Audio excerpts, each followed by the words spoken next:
Assalamualaikum warahmatullahi wabarakatuh. Saya berada di set penggambaran Etorol. Tak balik lagi tuan-puan.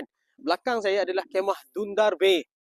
Pakcik Osman yang kalau dalam cerita tu dia buat masalah macam-macam. Kita pun sampai sakit hati. Ini dia punya kemah Dundar Bay.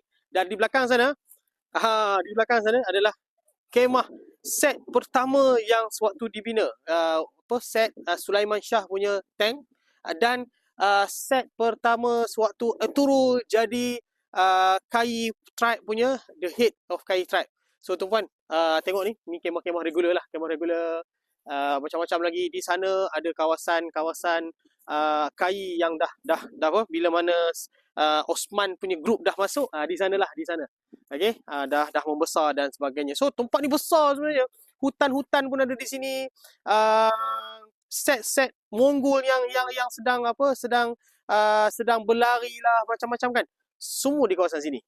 Saya nak ajak tuan-puan untuk datang ke sini untuk feel a vibe yang sangat-sangat best kan? Dengan suasana sejuknya sekarang dan memang sangat-sangat seronok lah. Bersama dengan Mursyid Al-Haramain Travel and Tours Niam Bahad. Assalamualaikum warahmatullahi wabarakatuh.